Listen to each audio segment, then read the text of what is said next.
پیش کریں صلی اللہ علیہ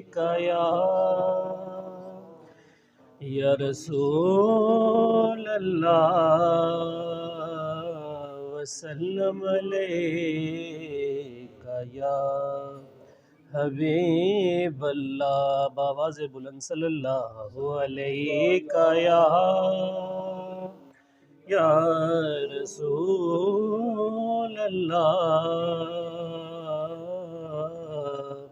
وسلم علیکہ یا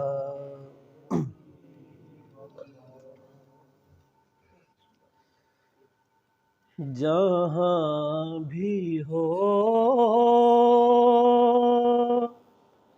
وہیں سے دو صدا سرکار سنتے ہیں جہاں بھی ہو وہیں سے دو صدا سرکار سنتے ہیں سر آئینہ سنتے ہیں پس دیوار سنتے ہیں سر آئینہ سنتے ہیں پس دیوار سنتے ہیں۔ یہ نہیں ہے کہ اگر ہم وہاں مدینے میں موجود ہوں گی تو سنی جائے گی، یہاں بھی ہیں موجود تو ہمارا درود ان پر جا رہا ہے، وہ سن رہے ہیں کہ سر آئینہ وہاں پاس ہونے پر نہیں، ہم درود پس دیوار ہے نا، یہاں بھی سنی جا رہی ہے سر آئینہ سنتے ہیں پس دیوار سنتے ہیں۔ میں صدقے جاؤں ان کی رحمت للعالمین کے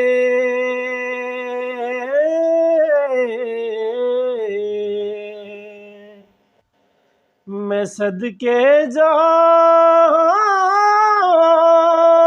ان کی رحمت للعالمین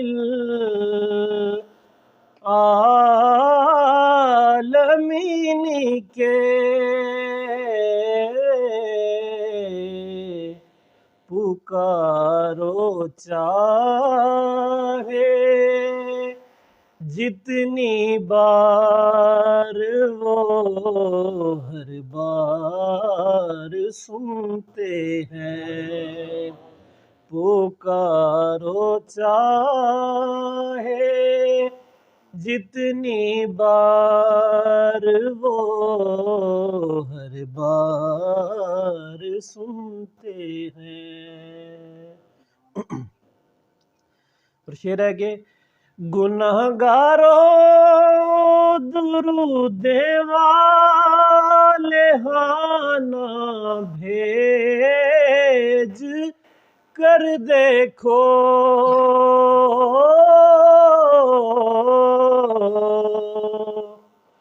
گنہگارو درود والے ہانا بھیج کر دیکھو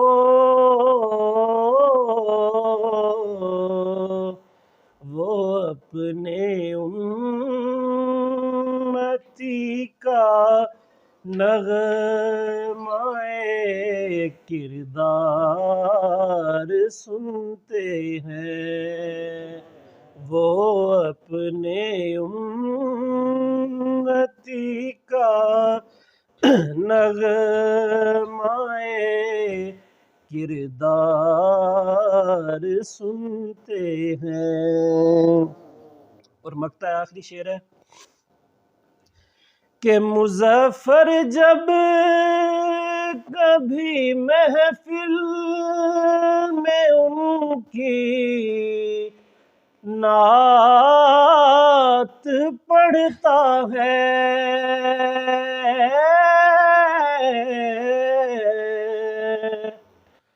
مظفر جب کبھی محفل میں ان کی نعت پڑھتا ہے،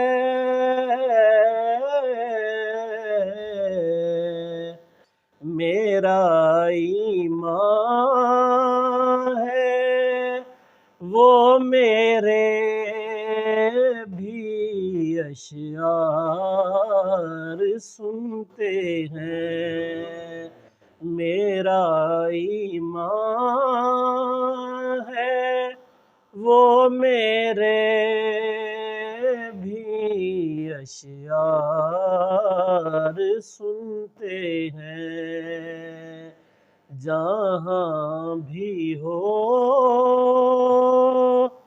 وہیں سے دو صدا سرکار سنتے ہیں۔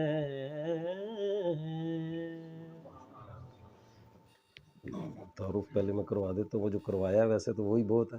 راولی کیٹ پہ رہائش ہے، ہارٹی لنکس کے نام سے ایک ادارہ ہے لینڈسکیپنگ گارڈننگ کا، وہ میں چلا رہا ہوں۔ ہارٹی کلچر میں میری ایم ایس سی ہے فیصل آباد یونیورسٹی سے، اور غزالی کے نام سے ایک ادارہ ہے وہ بھی ساتھ میں رن کر رہا ہوں۔ یہ ہمارا کیونکہ آبائی سمجھ لیں کہ پہچان ہے، ہمارے گھر میں سارے لوگ ہی ٹیچرز ہیں، اس وجہ سے یہ خواہش تھی کہ اسکول چلایا جائے۔ ادروائز میرا garden designing as a architect میں کام کرتا ہوں۔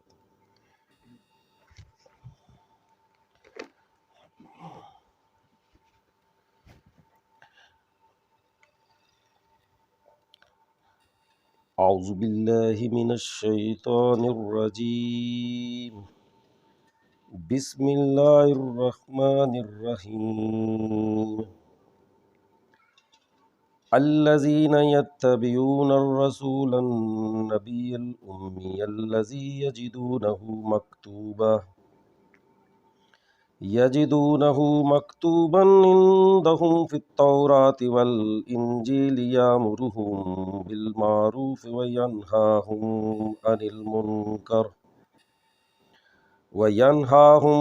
المنکر ویحل لہم الطیبات ویحرم علیہم الخبائث وَيَضَعُ عَنْهُمْ إِصْرَهُمْ وَأَغْلَالَ الَّتِي كَانَتْ عَلَيْهِمْ فَالَّذِينَ آمَنُوا بِهِ وَعَزَّرُوهُ وَنَصَرُوهُ وَاتَّبَعُوا النُّورَ الَّذِي أُنزِلَ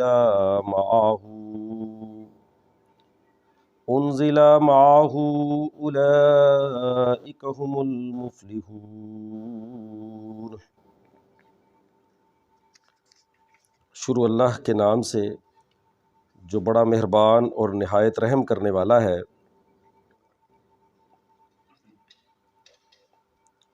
پس آج یہ رحمت ان لوگوں کا حصہ ہے جو اس پیغمبر نبی امی صلی اللہ علیہ وسلم کی پیروی اختیار کریں، جس کا ذکر انہیں اپنے ہاں تورات اور انجیل میں لکھا ہوا ملتا ہے۔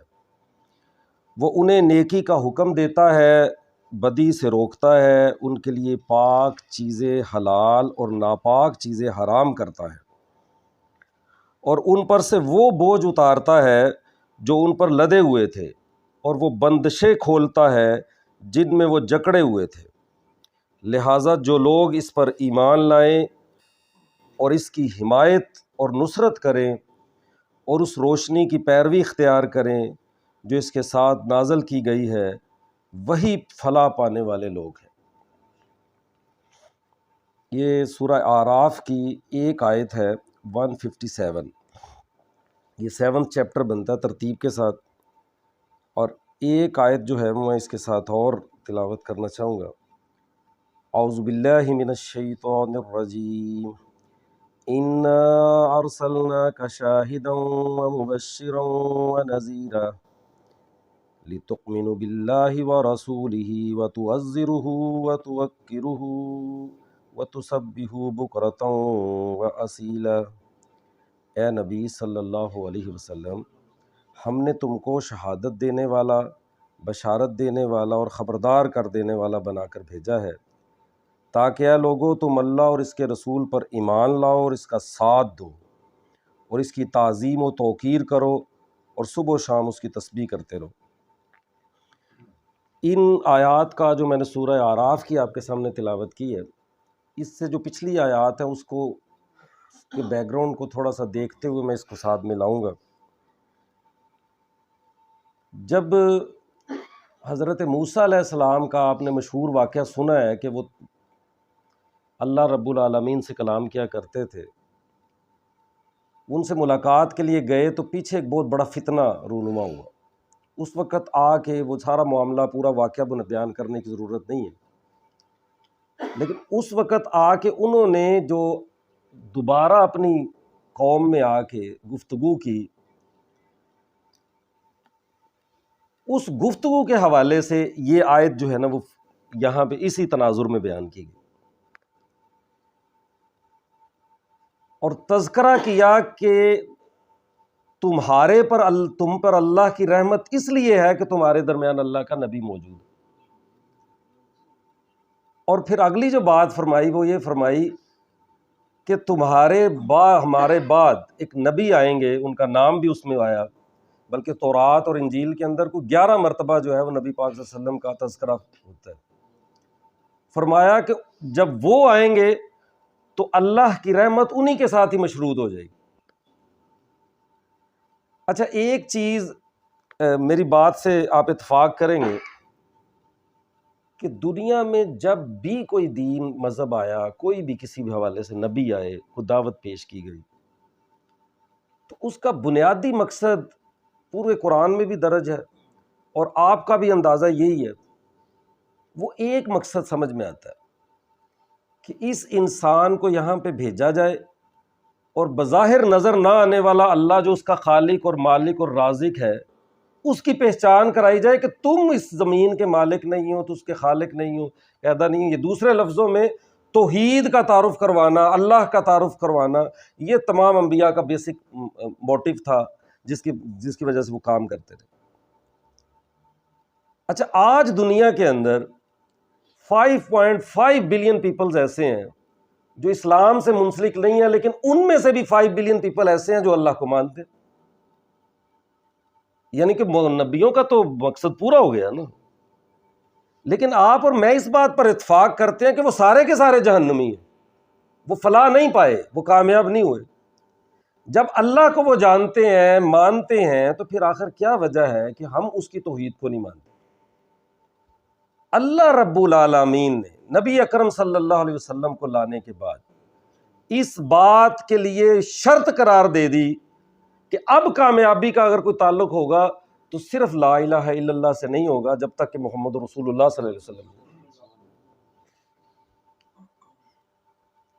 یعنی کہ محمد رسول اللہ صلی اللہ علیہ وسلم کے ایمان کی جو سٹیمپ ہے، جب تک ہماری توحید کی ایمان کے سٹیمپ اوپر نہیں لگتی تب تک یہ سرٹیفکیٹ بھی قبول نہیں اللہ۔ یہ ہے نبی اکرم صلی اللہ علیہ وسلم کی وہ ذات جو بنیادی طور پہ تمام مذاہب کے درمیان اور اسلام کے اندر فرق کرتی ہے، ورنہ بنیادی دعوت تو سیم ہے، صرف فرق اگر ہے تو نبی پاک صلی اللہ علیہ وسلم کی ذات کا ہے۔ ربیع الاول کے حوالے سے عمر بھائی ذکر کر رہے تھے، اس میں بہت سارے معلومات آپ کے پاس ہیں۔ میں عموماً اس موضوع کے اوپر بہت ساری دفعہ گفتگو کی ہے، اس میں زیادہ کچھ جذباتی ٹچ بھی ہوتا ہے، لیکن مجھے اندازہ تھا کہ یہاں پہ کیونکہ پڑھے لکھے لوگ ہیں اور یہ محفل جو ہے وہ صرف ایک جلسے اور جلوس کی انداز میں نہیں ہے، اس لیے شاید علمی گفتگو تھوڑی سی ساتھ میں ضرور کرنی چاہیے تاکہ کچھ معلومات کے حوالے سے بھی چیزیں ہوں۔ اس میں کوئی شک نہیں، دو رائے نہیں ہے کہ سوموار کا دن وفات اور پیدائش کے حوالے سے کلیئر ہے سب کو کہ یہ ایک ہی دن تھا۔ البتہ پیدائش کے دن کے حوالے سے مختلف لوگوں کو مختلف رائے موجود ہے، کچھ لوگ 9 ربیع الاول کے قائل ہیں، زیادہ تر لوگ جو ہیں وہ 12 کے ہیں، اور یہ 12 والی رائے جو ہے یہ زیادہ قریب ہے، مطلب کہ یہ زیادہ درست رائے 12 ربیع الاول کے حوالے سے. اور وفات کے حوالے سے جو نئی تحقیق اور ریسرچ ہے اس میں یہ ہے کہ 12 ربیع الاول وفات کا دن بہرحال نہیں ہے. اس کے اوپر آپ بہت ساری چیزیں سن سکتے ہیں. میں کوئی کنٹروورشل بات نہیں کرنا چاہتا، جو جس کو جس طرح سے ہے. لیکن ایک بات تو طے ہے کہ ربیع الاول جو ہے وہ نبی اکرم صلی اللہ علیہ وسلم کی پیدائش اور وفات کے حوالے سے اس کی سیلیبریشنز جو ہیں وہ ڈیفینیٹلی ہونی چاہیے. اب سیلیبریشنز کے حوالے سے نبی اکرم صلی اللہ علیہ وسلم نے ایک بڑا خوبصورت سا نسخہ دیا ہے. میں نے سوموار کا ذکر اس لیے کیا تھا کہ خود آپ اپنی جو سالگرہ مناتے تھے وہ سالانہ نہیں مناتے تھے، وہ ماہانہ بھی نہیں مناتے تھے، وہ ویکلی منایا کرتے تھے، اور وہ اس دن روزہ رکھ کے منایا کرتے تھے. تو ہمیں کم از کم جو ہے اگر ہمارے لیے کوئی مسئلہ نہ ہو تو ہمیں بھی یہ سنت اپنانے کی کوشش کرنی چاہیے، اور یہ بہترین سیلیبریشن ہے اس برتھ ڈے کی. اس کے حوالے سے نبی اکرم صلی اللہ علیہ وسلم کے کچھ معاملات معجزات کے حوالے سے میں اس پہ بھی تھوڑی سی بات کرنا چاہوں گا. اصل ٹاپک پہ یا اصل مدعا جو ہے وہ میں انشاءاللہ آخر میں وہیں پہ لے کے جاؤں گا. نبی پاک صلی اللہ علیہ وسلم ایز اے اسپیشی وہ ہماری طرح کے انسان تھے. ان کے ہاتھ تھے، پاؤں تھے، ناک، منہ، کان، ہر طرح کے جو ہماری چیزیں تقریباً وہی چیزیں ان کے ساتھ تھی. ہاں ایک چیز جو بعد میں ہوئی کہ جو ان کے گردن کے اوپر نبوت مہر نبوت تھی. نبی پاک صلی اللہ علیہ وسلم کا یہ عام تھا، اور اسی وجہ سے وہ شادی بھی کرتے تھے، خاوند بھی تھے، باپ بھی تھے، بیٹے بھی تھے، اور بالکل اسی طرح سے پیدائش ہوئی جیسے ہمارے ہاں ہماری پیدائش ہوتی. لیکن بہرحال وہ ہمارے جیسے انسان نہیں تھے ایک سینس میں کہ ان کی زندگی کے بہت سارے پہلو ایسے ہیں کہ جو انہیں ہم سے ممتاز کرتے ہیں. اس لیے جو ایکسٹریم دوسری طرف جا کے یہ کہہ دیتے ہیں نا کہ جی بالکل وہ بھی ایک انسان تھے، جیسے قرآن کے اندر آتا ہے کہ وہ انسان، جہاں پہ ایک جگہ پہ غلو کا ایک پہلو آتا ہے تو دوسرے بھی ایکسٹریمسٹ جو ہے وہ دوسرے پہلو پہ جا کے اسے بالکل انہیں جو ہے نا ایک انسان کے طور پہ گنتے ہیں. حالانکہ وہ حضرت بالکل ایسے انسان نہیں تھے کہ جیسے ہم ہیں. نبی اکرم صلی اللہ علیہ وسلم سحری کے بغیر روزہ رکھا کرتے تھے، تو کسی صحابیوں نے ان صحابہ کرام نے سے ان کو نقل کرنے کی کوشش کی، تو آپ صلی اللہ علیہ وسلم نے ان کو بہت ناراضگی کے ساتھ یہ بات کہی کہ تم میری نقل کرتے ہو، ایکم مثلی، تم میرے جیسے ہو، مجھے تو اللہ کھلاتا ہے پلاتا ہے. کچھ لوگوں نے راتوں کو پوری جاگنا چھوڑ دیا، انہوں نے کہا مجھے اللہ سلاتا ہے اور اللہ جگاتا ہے، تم میرے جیسے بننا چاہتے. 10 11 بیویاں رکھنی اور 9 بیویاں تو ایک وقت میں موجود تھی، اور ساری چیزیں ان کے ساتھ چلتی رہی. اب ظاہری بات ہے ایک عام انسان کے بس میں تو یہ چیزیں موجود نہیں. نبی اکرم صلی اللہ علیہ وسلم ہی تھے کہ جو بہت سارے واقعات آپ کو ملتے ہیں کہ سردیوں کی صبح کے اندر بھی، اور اکثر اوقات جب وہ فجر کے بعد باہر نکلا کرتے تھے تو لوگ اپنے برتن لے کے آیا کرتے تھے جس میں پانی ہوتا تھا، اور آپ اپنا ہاتھ اس میں ڈالا کرتے تھے اور وہ پانی گھڑے کے گھڑے بھر جایا کرتے تھے. اور جنگ صلح حدیبیہ کا مشہور واقعہ ساروں کو پتہ ہوگا کہ جس وقت پانی نہیں مل رہا تھا اور اس وقت وضو کرنے کے لیے آپ نے اپنے پانی کے اندر اپنا ہاتھ ڈالا، اور اس کے اندر اتنا پانی تھا کہ حضرت عمر فاروق رضی اللہ تعالیٰ عنہ کے والے سے آتا ہے کہ وہ کہتا ہے کہ ہم 1500 لوگ تھے، 15 لاکھ بھی ہوتے تو ان کے لیے وہ پانی بہت تھا. اب یہ ظاہری بات ایک عام انسان کے لیے تو نہیں ہے، کچھ نہ کچھ تو ڈفرینس تھا، تو وہ یہ چیز ان کے اندر موجود تھی. اور بہت سارے واقعات تو ایسے بھی ملتے ہیں کہ صحابہ کرام کے لیے کھانا لایا گیا اور کھانا تھوڑا تھا، آپ نے اپنا لعاب دہن اس کے اندر ملایا اور وہ کھانا جو ہے وہ سینکڑوں لوگوں نے کھا لیا جو کہ صرف 1 اور 2 لوگوں کے لیے مشتمل تھا. یہ واقعات تو موجود ہیں. اور ام سلمہ جو ان کی بیوی ہیں، ہماری ماں جی، وہ تو کہتی ہیں کہ نبی پاک صلی اللہ علیہ وسلم کے بال میں نے ایک ڈبیا کے اندر رکھے ہوئے تھے، منہ مبارک، اور جب کبھی کوئی بیمار ہوتا تھا تو پانی کے اندر اسے گھول کے اس کا دھون پلایا جاتا تھا، وہ ٹھیک ہو جاتا تھا. اور برکت کے لیے جو ہے وہ ایک صحابی کا قول تو اس طرح سے بھی آتا ہے کہ اگر مجھے ایک بال نبی پاک صلی اللہ علیہ وسلم کا مل جاتا تو میں سے دنیا اور اس کے اندر جتنا کچھ موجود ہے اس سے بہتر سمجھتا اپنے لیے. یہ کوئی معمولی چیزیں؟ یہ نبی اکرم صلی اللہ علیہ وسلم کی ذات کو معجزانہ اعتبار سے دوسروں سے الگ کرتے ہیں۔ غزوہ حنین کے اندر وہ واقعہ بھی تو ہے کہ جب سامنے سے فوج آتی ہے تو آپ نیچے سے کنکریاں اٹھاتے ہیں اور پھینکتے ہیں، تو لوگ کہتے ہیں کہ وہ کنکریاں انہیں گولیوں کی طرح اور تیروں کی طرح لگی، جو ایک اس مٹھی میں تھی، اور پتہ نہیں کتنے لوگ وہاں پہ جو ہے نا وہ مر جاتے ہیں اس کی وجہ سے۔ یہ نبی پاک صلی اللہ علیہ وسلم کو ممتاز کرتی ہے چیزیں جو دوسرے لوگوں سے، جو لوگ کہتے ہیں کہ بالکل وہ ایک عام انسان کی طرح انسان تھے۔ پھر نبی اکرم صلی اللہ علیہ وسلم کے حوالے سے میں یہاں پہ صرف ایک بات کہنا چاہوں گا، وہ جو شیخ سعدی رحم اللہ کا مشہور جملہ ہے جو آپ اپنی نعتوں میں بھی پڑھتے ہیں، انہوں نے جیسے کہتے ہیں نا پنجابی گل مکدی مکائی، کہ ان کی عزت اور احترام کی پوزیشن، ان کے مرتبے کی پوزیشن وہ اس طرح سے نہیں ہے کہ میں اور آپ ان کا کوئی مرتبہ بیان کر سکیں۔ یہ میرے بس میں نہیں ہے کہ میں نبی پاک صلی اللہ علیہ وسلم کا، اور ظاہری بات ہے کہ انجینئر کے متعلق جان سکتا ہے نا کہ وہ کتنا بہتر انجینئر ہے، اور ڈاکٹر کے متعلق جان سکتا ہے، اور پھر وہ بھی نہیں جان سکتا اس سے کوئی بہتر والا ہی اس کو انالائز کر سکے گا نا کہ یہ کیسا انجینئر اور یہ کیسا ڈاکٹر ہے، اس جیسا یا اس سے نیچے والا تو نہیں جان سکتا۔ تو ہمارا مقام اور نبی پاک صلی اللہ علیہ وسلم کا کوئی ایسا مقام نہیں ہے کہ ہم نبی پاک صلی اللہ علیہ وسلم کی شان کے حوالے سے کوئی طے کر سکے کہ کتنی شان والے تھے، کتنے مرتبے والے تھے۔ تو وہ ان سے کوئی بڑا ہی ہوگا تو وہ کرے گا نا، تو کون ہے جو کائنات میں ان سے بڑا ہے؟ بعد از خدا بزرگ توئی قصہ مختصر، یہ حضرت شیخ سعدی نے ان کے متعلق فرما دیا کہ بس صرف اللہ رب العالمین ہی ہے جو نبی اکرم صلی اللہ علیہ وسلم کی شان بیان کر سکتے ہیں۔ نبی اکرم صلی اللہ علیہ وسلم کا ایک ایسا معجزہ جو زندہ و جاوید ہے، کیونکہ جتنے معجزات کا میں نے ذکر کیا اور میں نے اور آپ نے نہیں دیکھے، صرف کتابوں میں پڑھے، وہ معجزہ ہے یہ قرآن پاک۔ نبی پاک صلی اللہ علیہ وسلم کا اس آیت کے اندر جو تعارف کیا ہوا ہے نا، اور قرآن میں مختلف جگہوں پہ ہوا ہے، وہ ہے نبی امی، ان پڑھ نبی۔ آپ اندازہ لگائیں ان کی اس چیز کے حوالے سے، یہ کوئی ان کی شان نہیں گھٹانے لگے، آپ معذرت کے ساتھ بیان کرنے لگے۔ صلح حدیبیہ کا جب ایگریمنٹ لکھا جا رہا تھا تو اس وقت انہوں نے لکھا کہ لکھو اس کے اوپر کہ یہ محمد رسول اللہ کے درمیان ہو رہا ہے، حضرت علی لکھ رہے تھے۔ تو انہوں نے کہا کہ جب رسول اللہ مان لیا تو پھر تو بات ہی ختم ہو گئی، اس لیے رسول کا لفظ تو، رسول اللہ کا لفظ تو ختم کریں محمد کے ساتھ، لکھیں محمد بن عبداللہ۔ تو آپ نے حضرت علی رضی اللہ تعالیٰ کو کہا کہ اس کو کاٹ دو۔ انہوں نے کہا میں اور آپ کا نام اور یہ کاٹوں؟ میں تو نہیں کاٹ سکتا۔ تو آپ نے کہا کہ اچھا چلو مجھے یہ بتا دو کہ لکھا کہاں پہ ہے، تاکہ میں جہاں پہ لکھا ہے میں خود کاٹ دیتا ہوں۔ مطلب انہیں یہ نہیں علم تھا کہ یہ لکھا کہاں پہ ہے۔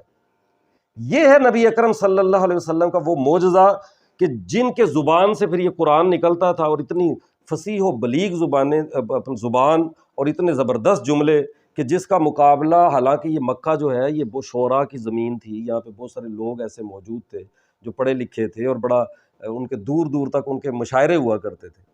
وہ سورہ کوثر والا واقعہ آپ نے سنا ہوا ہے کہ خانہ کعبہ پہ دیوار پہ جب لگایا گیا تو کوئی شاعر اس کا جواب نہیں دے سکا۔ یہ نبی اکرم صلی اللہ علیہ وسلم کی زبان سے نکلا تھا، اور 1400 سال سے بالکل اسی طرح محفوظ ہے، اور ابھی تک یہ بالکل اس لیول پہ موجود ہے کہ میرے ماموں ہیں ایک امریکہ کے اندر، واشنگٹن ڈی سی یونیورسٹی میں ہیڈ آف ڈپارٹمنٹ رہ چکے ہیں، میتھمیٹکس فیکلٹی ڈین تھے، ایمریٹ پروفیسر بھی ہیں میتھمیٹکس سے۔ وہ کہتے ہیں کہ امریکہ میں واشنگٹن میں ایک ادارہ صرف قرآنک ریسرچ پر ہے، اور اس میں کوئی نان مسلم نہیں ہے، کوئی باہر کا بندہ نہیں ہے، صرف نیٹو امریکنز ہیں جو صرف قرآن کے اوپر ریسرچ کرتے ہیں کہ قرآن کے اندر کیا کیا چیز ہے۔ آج تک یہ قرآن اسی طرح سے ویلڈ ہے۔ اچھا، یہ تو نبی اکرم صلی اللہ علیہ وسلم کا میں نے تذکرہ کیا۔ میں ایک چھوٹا سا پوائنٹ بتا کے آگے نکلوں گا۔ نبی اکرم صلی اللہ علیہ وسلم کی اپنی شان تو شان تھی نا، ان کی شان تو بہت عظیم ہے، ان کے ساتھ ان کا تو مقابلہ نہیں کیا جا سکتا، لیکن ان کے ساتھ جو جڑا ہے اس کی شان بھی بہت بڑھ گئی۔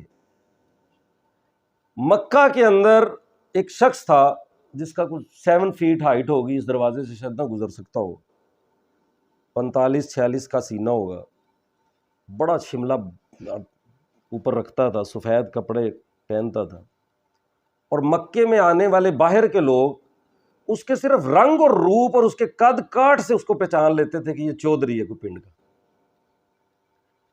اور اس کا نام اس کے گالوں کی سرخی کی وجہ سے ابو لہب ڈلا تھا۔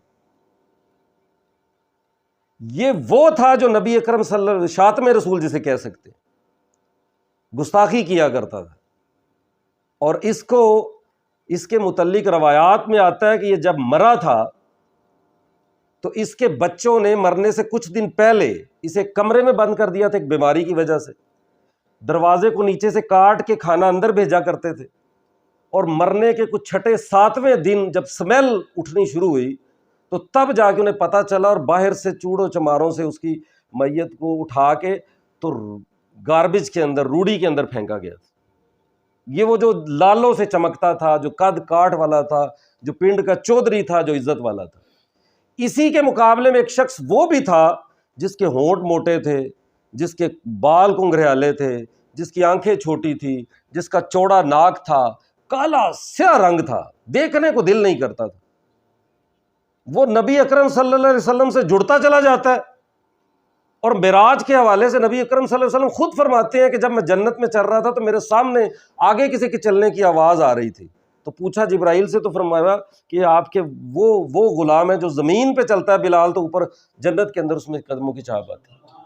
یہ صرف جڑنے کے ساتھ ہے۔ آج کے دور میں گورنری بڑی چیز ہوتی ہے، کوئی چھوٹی موٹی چیز ہے گورنر ادھر تو چیئرمین نہیں مان ہوتا، گورنر بن جائے وقت کا، اور وہ کتنی بڑی چیز ہوگی۔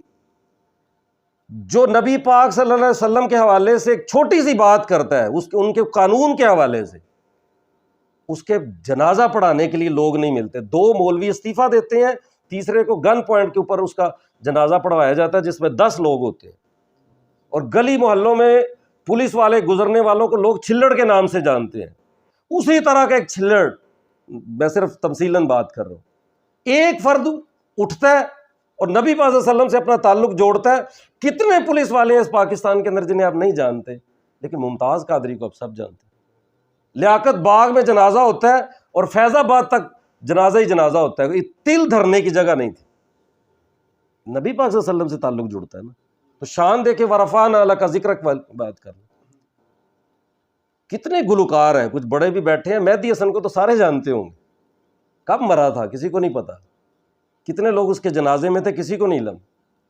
ایک شخص انہی گلوکاروں میں، انہی سنگر سے نکلتا ہے اور اپنا نام جنید جمشید، اللہ کے نبی کے ساتھ اپنا تعلق جوڑتا ہے، نعتیں شروع کرتا ہے۔ کون سی آنکھ تھی جو پاکستان میں اشک بار نہیں اس کے اوپر؟ یہ ان کے ساتھ تعلق کی بنیاد پہ کون کہاں سے کیا چلا گیا۔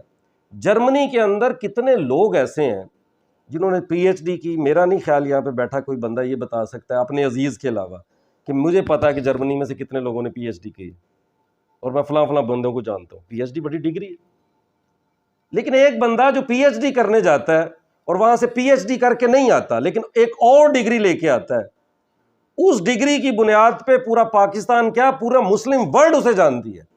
یہ گجرانوالا کا رہنے والا عامر عبد الرحمان چیمہ صرف نبی پاک صلی اللہ علیہ وسلم سے تعلق جوڑتا ہے، اور اللہ تعالیٰ اس کا ذکر جو ہے نا کہاں سے کہاں بلند کر دیتا ہے۔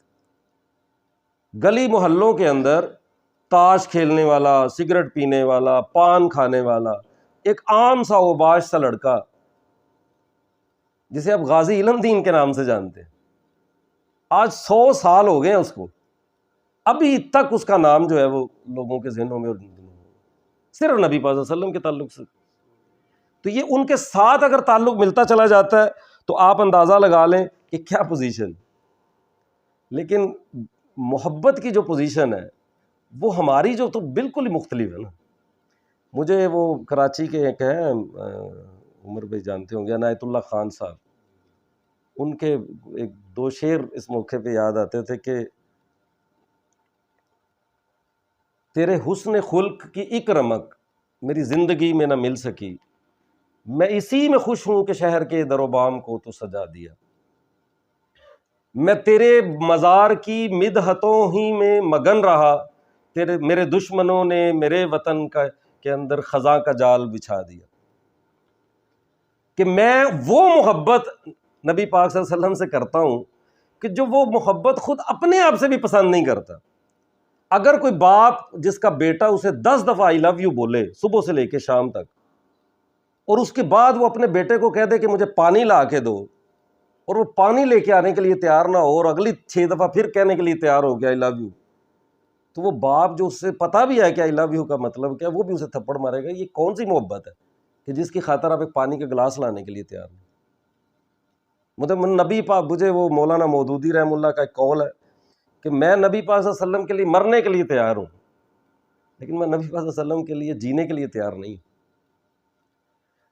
آج سے تقریباً کو 13 سال پہلے سیلیبریٹی تھی ایک بہت بڑی شخص شوبز کی دنیا کے اندر، امریکہ کا ایک سپر سٹار تھا جس کا نام آپ نے سنا ہوگا مائیکل جیکسن کے نام سے. یہ مائیکل جیکسن جو ہے،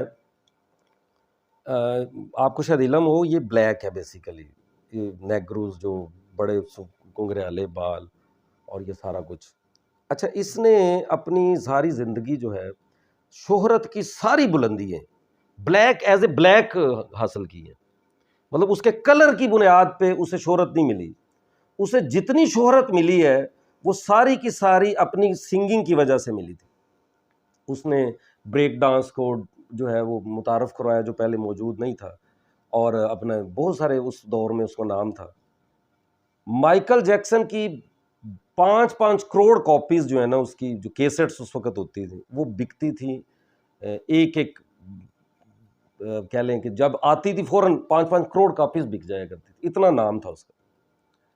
وہ شہرت کی بلندیوں پہ چلا گیا، اسی طرح بلیک تھا، اسی طرح ناک موٹا تھا، ہونٹ موٹے تھے، آنکھیں چھوٹی تھی، بال کنگریالے تھے، جسم قد کاٹ بھی بہت زیادہ نہیں تھا.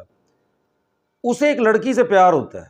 یہ پیار والا معاملہ جو عموماً ہمارا لڑکیوں کے ساتھ ہوتا ہے، اسے ہمارے ہاں تو خیر فسکی کہتے ہیں، لیکن بہرحال وہ ان کے ہاں چلتا تھا. اسے کسی خاتون سے محبت ہوتی ہے.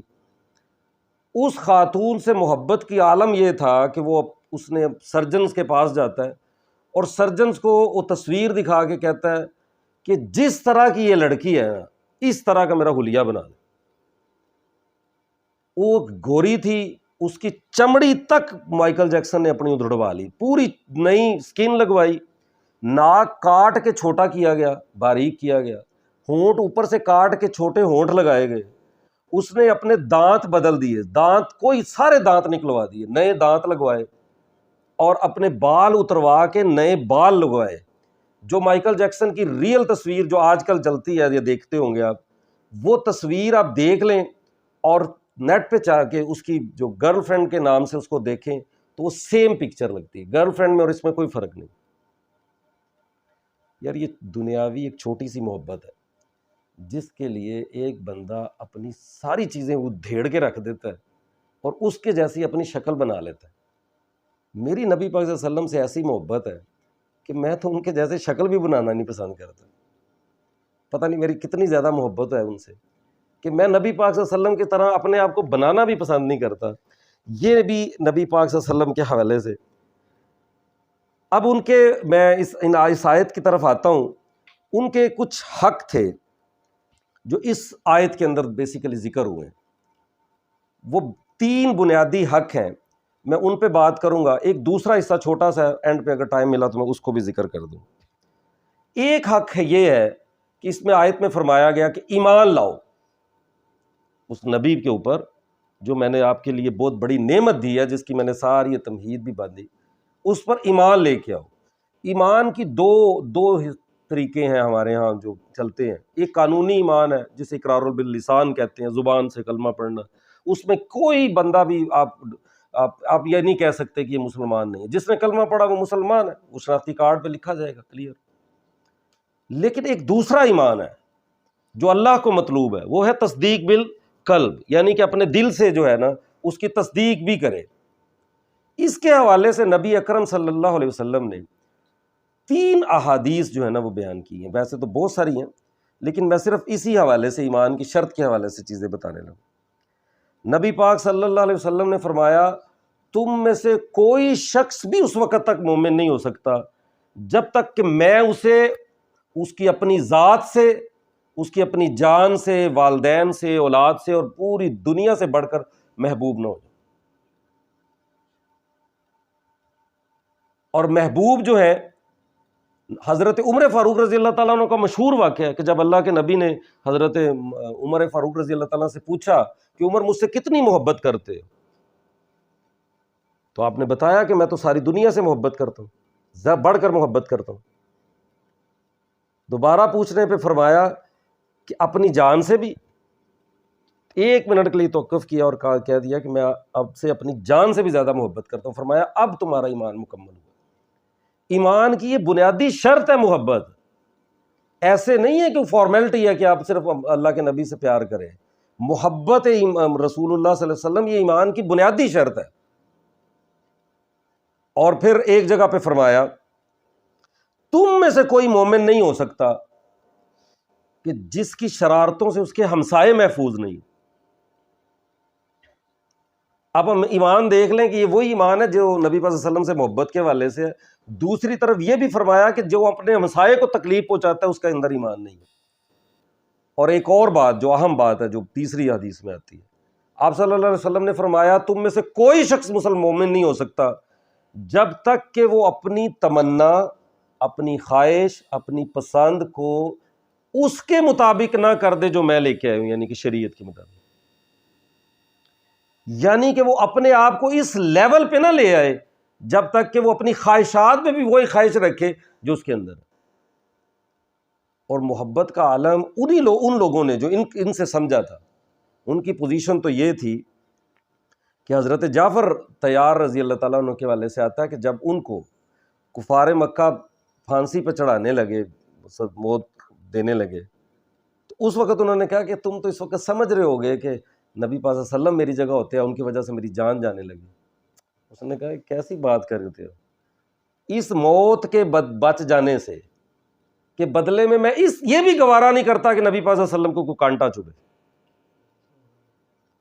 اس عورت کا واقعہ تو 20 دفعہ آپ نے سنا ہوگا کہ جس کے 4 رشتے، باپ، بیٹا، بھائی، خاوند، جنگ احد کے اندر شہید ہوتے ہیں، اور وہ دوڑتی چلی جاتی ہے اور ہر شہادت پہ انا للہ و انا الیہ راجعون پڑھتی ہے، لیکن فکر صرف ایک ہی بات کی ہے کہ نبی پاک صلی اللہ علیہ وسلم کے متعلق بتائیں کہ وہ کیسے، وہ خیریت سے ہیں کہ نہیں۔ 4 رشتے ایک عورت کے لیے، اب سوچے تو صحیح، خاوند مر جائے تو عورت سمجھے آدھی مر جاتی ہے، باپ بھی مر گیا، بھائی بھی مر گیا، بیٹا بھی مر جائے، شہید ہو جائے، اور پھر اس کے بعد ان کی کیا پوزیشن ہوگی، لیکن فکر کس چیز کی ہے؟ نبی اکرم صلی اللہ علیہ وسلم کی خیریت کی۔ اور وہ نبی پاک صلی اللہ علیہ وسلم کی باتوں پہ اس قدر پہرا دیتے تھے کہ 2 شخص نبی پاک صلی اللہ علیہ وسلم کے پاس آئے اور انہوں نے کہا کہ جی ہمارا کوئی فیصلہ کر دیں، ہمارے درمیان کوئی تنازع چل رہا ہے۔ ان میں ایک یہودی تھا، ایک مسلمان تھا۔ فیصلے کی بات سنی گئی، نبی اپنا حضرت عمر فیصلہ سنانے لگے تو یہودی نے کہا کہ جی فیصلہ سنانے سے پہلے صرف ایک بات ذہن میں رکھیے گا کہ اسی حوالے سے فیصلہ نبی پاک صلی اللہ علیہ وسلم کے پاس پہلے گئے تھے، انہوں نے میرے حق میں کیا ہوا ہے۔ اچھا، وہ بندر گئے، تلوار لائے اور مسلمان کی تلوار سر جدا کر دی۔ انہوں نے کہا جو اللہ کے نبی کے فیصلے پر مطمئن نہیں، اس کا فیصلہ پھر عمر یہی اسی طرح کرتا، اس کی تلوار فیصلہ کرتا، یعنی کہ جس جگہ پہ نبی پاک صلی اللہ علیہ وسلم کا وہ آ گیا تو پھر وہاں پہ کوئی بات دوسری اس کے بعد نہیں۔ دوسرا حق جو نبی پاک صلی اللہ علیہ وسلم کا ہے وہ ہے تعظیم۔ اس کے حوالے سے میں یہ سورہ حجرات کی ایک آیت جو ہے نا وہ آپ کے سامنے پڑھوں گا، ویسے تو اور بھی بہت ساری جگہوں پہ ان کی آیا ہے، لیکن یہ ایک بڑی امپورٹنٹ چیز ہے جو ہمارے ہاں آج کل ہوتی بھی ہے، جس کا میں تذکرہ کرنا بھی چاہوں گا۔ فرمایا کہ یا ایھا الذین آمنوا لا ترفعوا اصواتکم فوق صوت النبی ولا تجہروا له بالقول کجہر بعضکم لبعض ان تحبط اعمالکم وانتم لا تشعرون۔ اے لوگو، ہمیں مخاطب ہیں اللہ، اے لوگو جو ایمان لائے ہو، اپنی آواز کو نبی پاک صلی اللہ علیہ وسلم کی آواز سے بلند نہ کرو، اور نہ نبی صلی اللہ علیہ وسلم کے ساتھ اونچی آواز سے بات کیا کرو جس طرح تم آپس میں ایک دوسرے سے کرتے ہو۔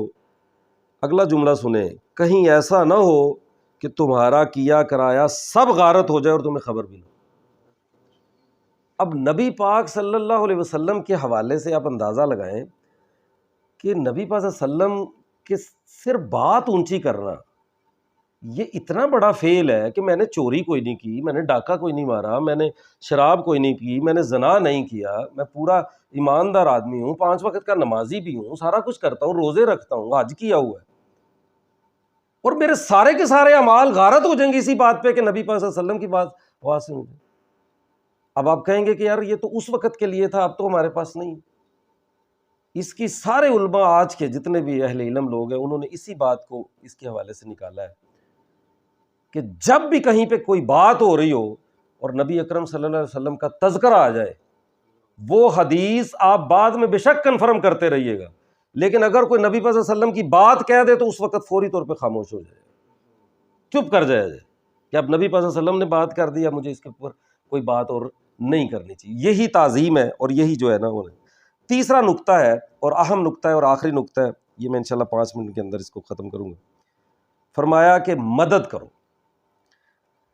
اچھا جی، مدد سے کیا مراد ہے؟ نبی اکرم صلی اللہ علیہ وسلم بڑے خوددار اور غیور انسان تھے اپنی زندگی کے اندر۔ اگر کبھی اونٹ پہ سواری کر رہے ہیں تو کوڑا نیچے گر گیا تو نبی پاک صلی اللہ علیہ وسلم نے کبھی یہ نہیں کہنا ہے، دیکھیں کتنے لوگ نبی پاک صلی اللہ علیہ وسلم پہ مرتے تھے، تو کیا کوئی مشکل تھا کہ وہ کوڑا اٹھا کے دے دیں یا کوئی کام کر دیں؟ وہ کوڑا بھی اٹھانے کے لیے خود نیچے اترتے تھے، اتنی بھی نہیں کرتے تھے۔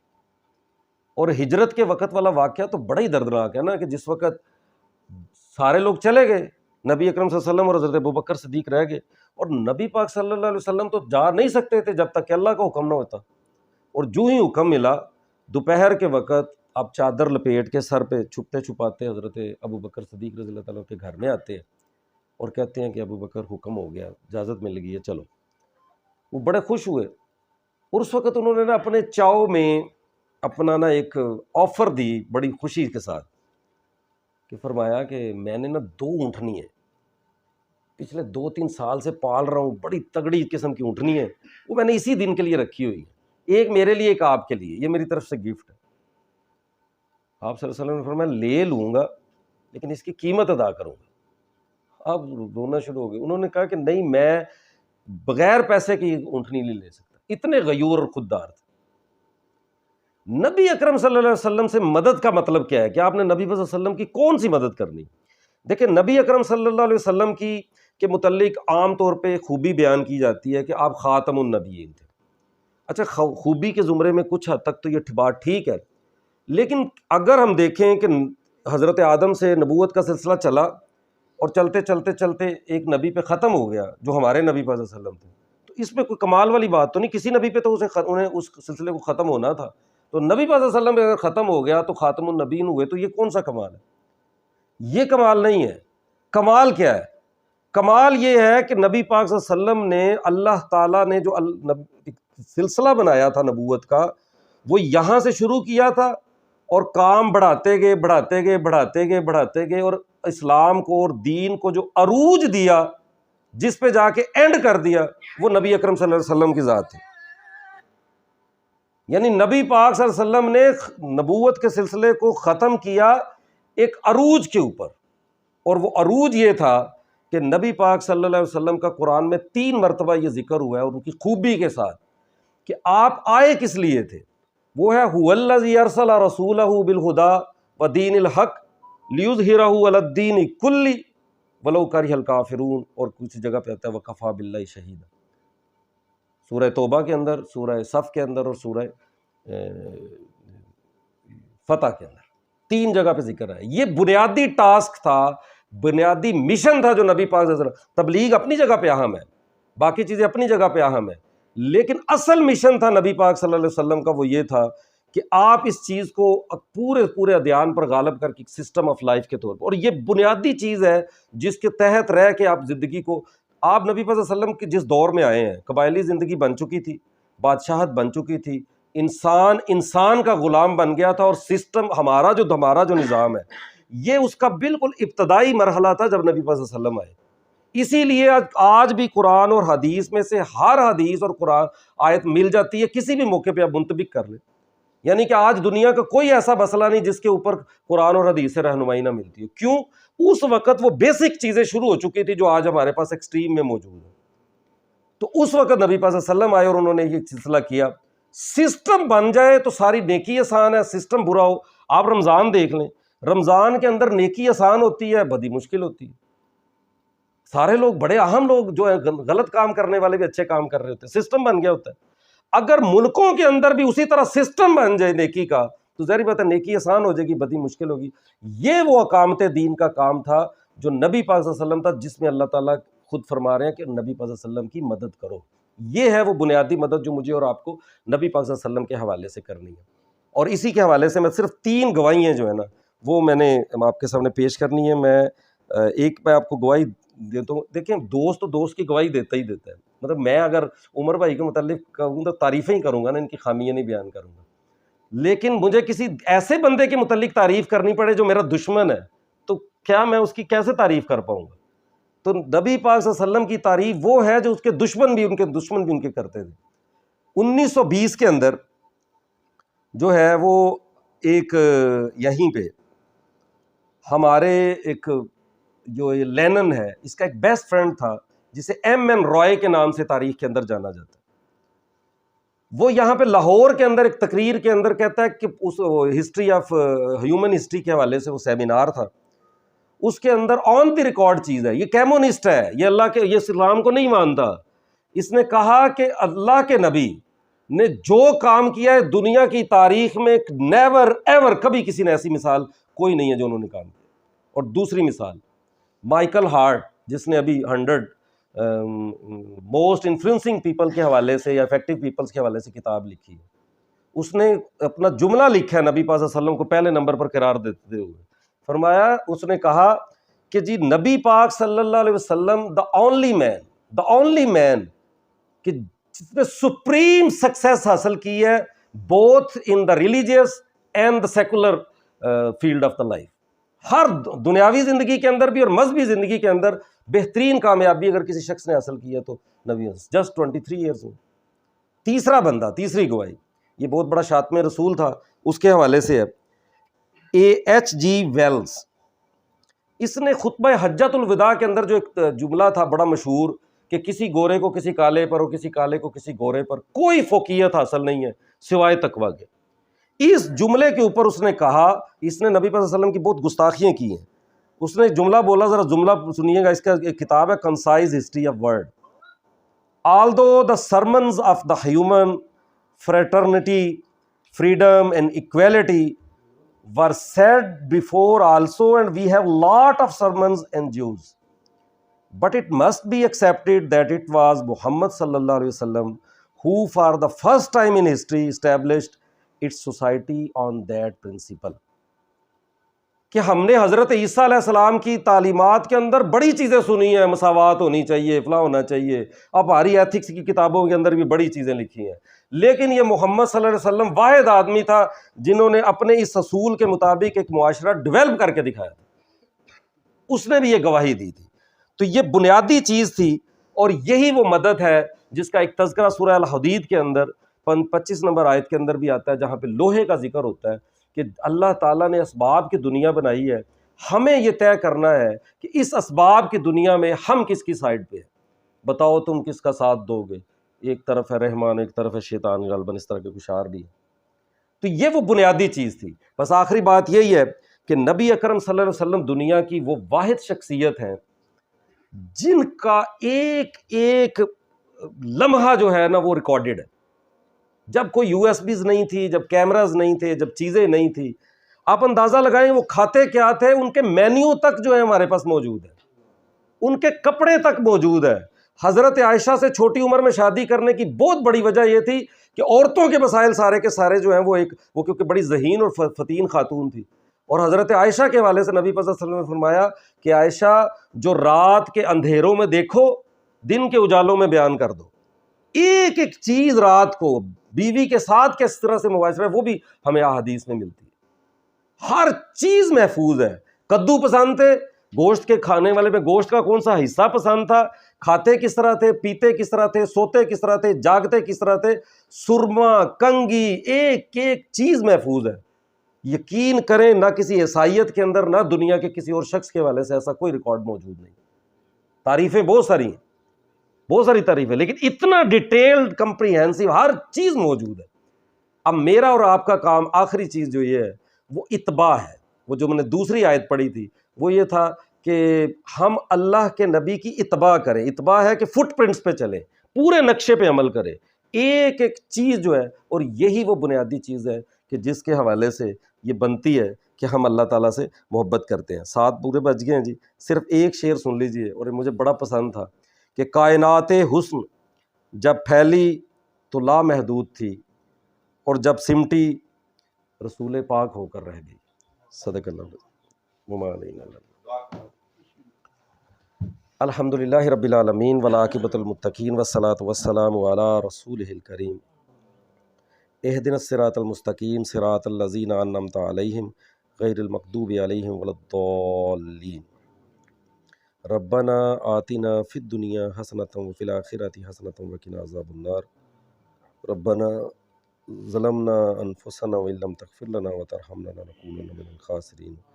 اللہم نعوذ بک من العجز والکسل ونعوذ بک من الجبن والبخل ونعوذ بک من الہم والحزن ونعوذ بک من غلبۃ الدین وقہر الرجال۔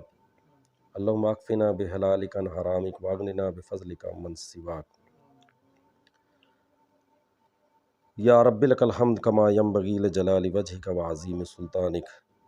صلی اللہ تعالی علی رسول خیر خلقہ وذریتہ واصحابہ اجمعین برحمتک۔